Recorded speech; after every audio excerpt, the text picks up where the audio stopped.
partisan harassment for demanding a closed-door testimony in the FBI actions leading up to the election in 2016. The House Judiciary Committee Chair is Bob Goodlatte, a Republican from Virginia. Sir, how are you? And welcome back here on America's Newsroom. So you got your work cut out for you. James Comey says he's worried about leaks.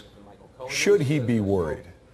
Well, first of all, we don't condone leaks. Trey Gowdy and I concerned about that, and since Jim Comey claims he wants transparency, we've already indicated that we will release the transcript of this under oath private interview the next day after it takes place. We're almost done with this investigation. He's one of the last witnesses. 16 other people have testified under oath in the same setting that we're asking him to do it. And his claim that he needs to do it in public is, in my opinion, a farce. Quite frankly, 5 minutes is not enough time for an experienced former prosecutor like Trey Gowdy or John Ratcliffe to follow all of the threads that need to be followed, the hundreds of questions that need to be asked. And that needs to be done in a private setting. Okay. But we're happy for the transparency. If there are hundreds of questions, give me one that's on your mind. What do you need to know, sir? Well, we need to know, just as one example, what Jim Comey was doing during the time between when he wrote a statement that exonerated Hillary Clinton and when he actually issued it in revised form a number of weeks later. We need to know what Jim Comey was doing with regard to the initiation of the so-called Trump-Russia collusion investigation, and we need to know why he persisted in pursuing surveillance of Carter Page, United States citizen, for a full year when there's no evidence that Carter Page did anything that would suggest that so you don't he was colluding with the Russians. You don't think you can get those answers in an open hearing? No, because you get an answer and then you have 3 or 4 follow-up questions. The interviews generally have ranged 4, 5, 6, 7, 8 hours. We rotate 1 hour for Republican counsel and then 1 hour for the Democrats to ask their questions. And when we're done with this investigation, which is obviously going to be soon, we'll release all of these transcripts so the American people can see what was going on in 2016 and leading into 2017. Trey Gowdy suggested you could videotape it. Is that some sort of compromise that could be? We're open to the idea of videotaping it.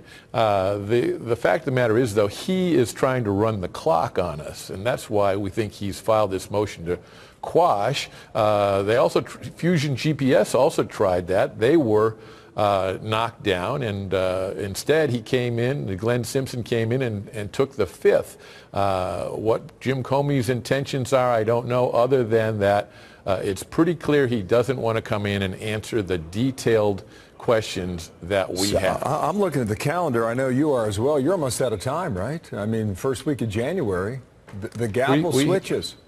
We have another month. Now, of course, when that happens, we already have indications from Lindsey Graham, who's expected to be the new chairman of the Senate Judiciary Committee, and Ron Johnson, who is the chairman of the Senate Oversight Committee, that they intend to pursue this. And we also know that the Inspector General, who's already filed a 400-page report, so if you're looking for questions for Mr. Comey, you need to look no further than a 400-page report from the Inspector General regarding matters, and that, coupled with the documents we've examined and the witnesses we've talked to, have given us a plethora of questions that he needs to come in and answer so we can complete this investigation. Let me slide in a few more things here in the minute I have left. Comey's statement from his attorneys reads like this: Mr. Comey should not be coerced into participating in an improper and partisan effort to undermine the legitimacy of an institution that he served for the better part of 4 years. There is no legitimate reason why Mr. Comey cannot provide sworn live public testimony about the matters under investigation. You took to Twitter last night on that. Here's what you said: the truth is best served with transparency. What is Director Comey trying to hide from the American people with this baseless motion to quash? So you got this battle with James Comey. What happens with Rod Rosenstein? Will you get a satisfactory answer from him over the next month about the reports that he was willing to wear a wire, and find out whether that was true or not? I think it's very important that Mr. Rosenstein answer questions with regard to that. I know he's put out a statement denying it, and we have a New York Times report with regard to it, but I think the public deserves to have more information about that. And there are a few other things that Mr. Rosenstein could testify about. Well, you got a lot moving on both fronts, though. How much can you get done, sir? We're close to the end. These are the last witnesses that we need to do. We've examined, hundreds of thousands of pages of documents, searched through them, and have thousands of documents that are relevant to our investigation. And all of these witnesses, we're ready to turn that over to the Senate, and we're anxious to see what additional work the Inspector General does. Mr. Gowdy and I have, of course, also called for the appointment of a second special counsel, especially when you have Glenn Simpson at Fusion GPS coming in and taking the Fifth Amendment, and others who are reluctant to testify. Yeah, you sound confident that you'll get your answers. We'll see if that's the case. Sir, thank you for coming back here. Bob Goodlatte from Virginia. Thank you, sir. All right, we've got some breaking news for you right now. We're finding out that the decision on James Comey, whether or not the congressional hearing in which he was supposed to have testimony behind closed doors, that was scheduled for Monday. Now we're hearing that a court is going to decide whether or not they're going to enforce that subpoena, maybe whether it's going to be behind closed doors. They're going to decide that at 10 a.m. on Monday. We'll hear from that judge. Joining us now to talk about all of this is Alan Dershowitz, Harvard law professor and author of The Case Against Impeaching Trump. Thank you so much for joining us. So let's start with the news that just broke. What do you think the judge is going to say on Monday morning? Well, I hope he'll say that the inquiry should be open. The American public should be able to see everything. There should be no secrets unless there's a good reason for a secrecy. Let Comey testify. Let him be examined by both sides, and let the public judge as to whether he's telling the truth. I don't see any particular reason for closed door. If there are classified issues, they can go behind closed doors. But in general, his testimony should be open to the public. That should be the presumption always. The public gets to see and hear unless there's a very, very strong reason for keeping it secret. So, I mean, we heard those that are going to be in the meeting say that that's not the issue. They'd be happy to tape record it and air it immediately afterwards or hand it out. That the problem is really that when you sit in front of lawmakers, each side has 5 minutes. So you can't really press on. I mean, you know that well from litigating yourself, that you want to be able to go follow up, follow up, follow up, and not let the person kind of escape in 5 minutes. That's the reason they want to do it elsewhere. Do you buy that? Well, that's not something for courts to decide. Congress has the power to make its own rules. I don't like those rules. I hate the idea of these 5 minutes. Mostly you see filibusters and no follow-ups. Right. Often you see the worst questions because these congressmen are not good lawyers, many of them.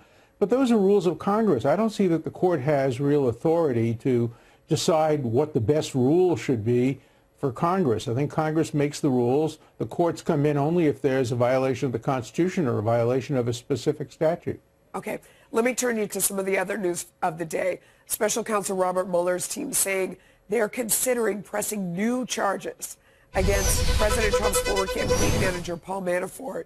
This is just one day after the president's former lawyer and confidant, Michael Cohen, reached a plea deal with the Mueller team. The issue here is they're saying that he has since lied after the plea deal, so they want to break up the plea deal. What do you make of that? Well, I don't understand his Manafort's lawyer's tactic here.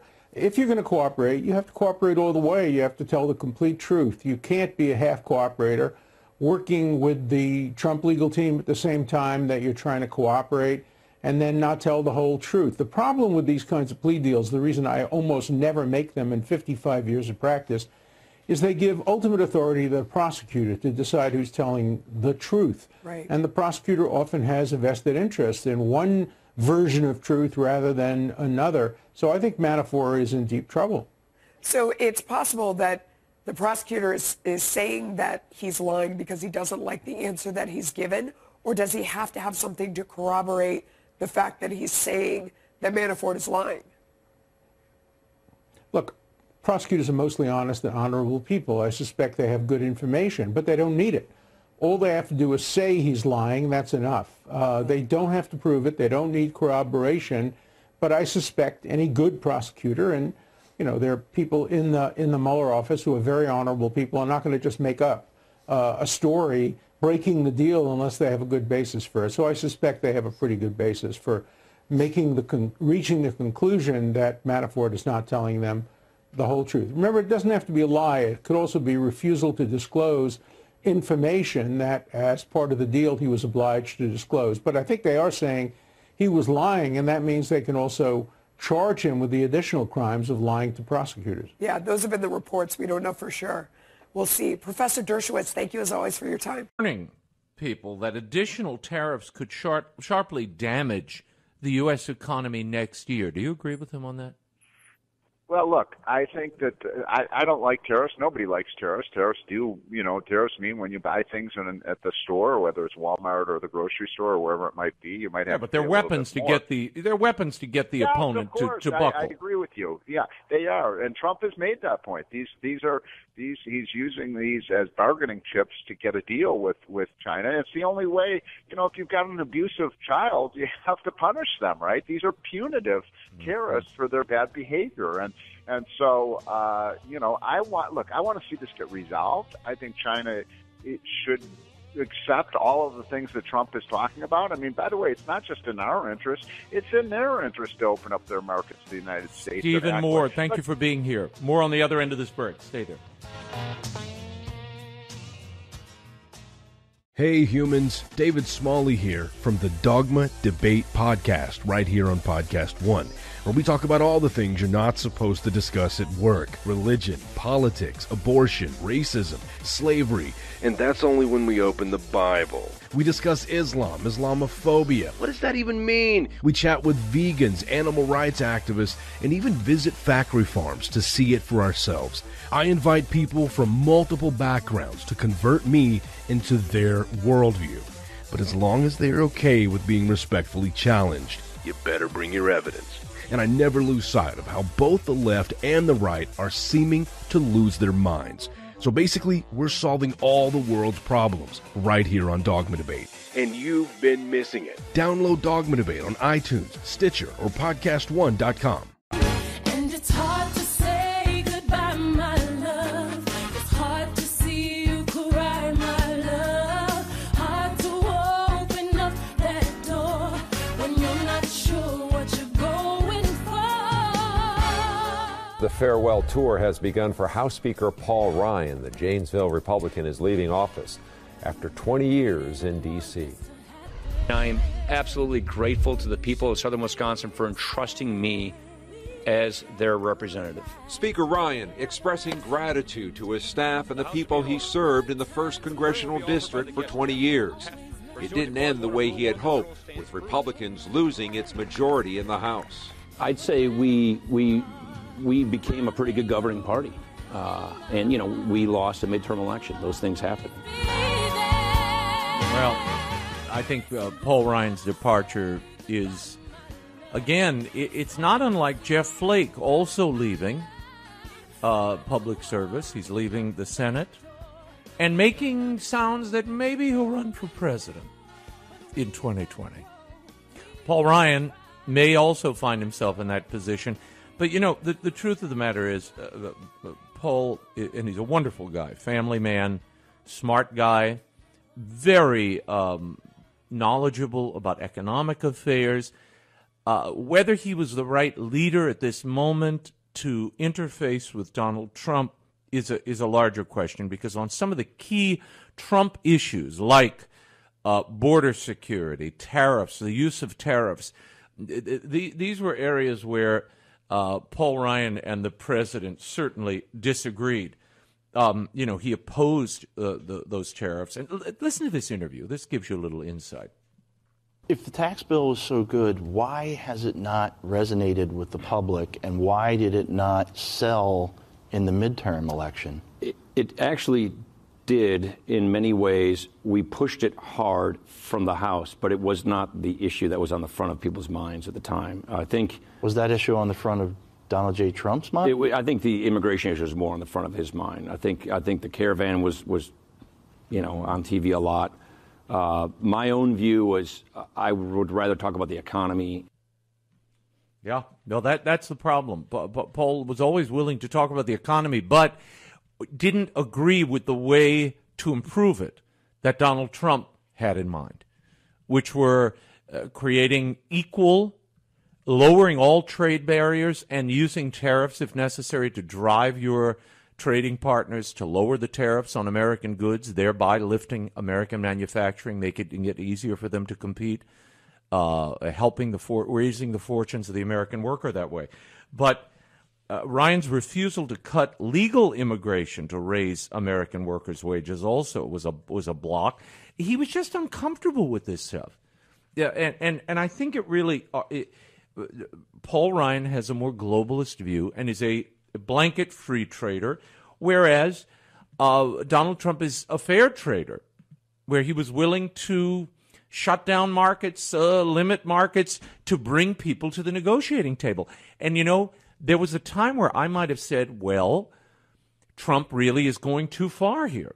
But at the end of the day, when you look at South Korea, when you look at the deals he squeezed out of Japan, now Canada and Mexico, these were not willing trade deals. These were drag you forward.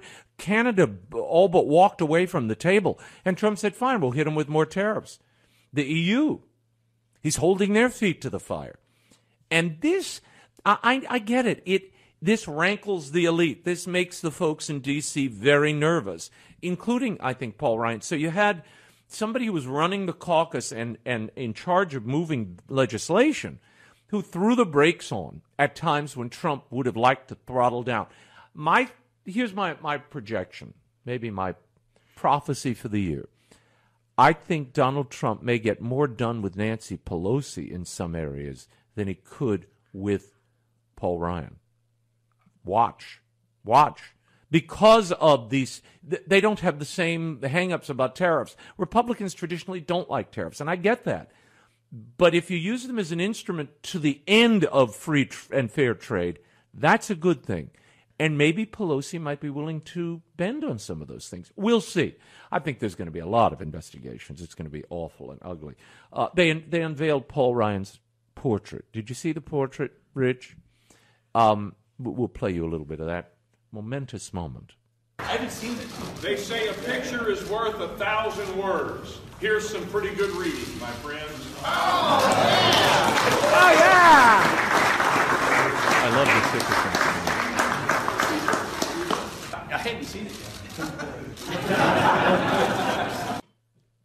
yet. He said, it looks like me. You couldn't hear that, but he said, or we clipped it. And he says, it looks like me. And it does look like him. I mean, So it's traditional that every speaker get a little portrait. So that's nice that now there's a Paul Ryan portrait. Do we know what Paul Ryan's going to do now in retirement? I'm reading a piece here that his next comes his swan song on the House floor, scheduled for Thursday at noon. So he already did that. This is an old piece. And so he's already done that. Why is he wrapping this up now when the term doesn't end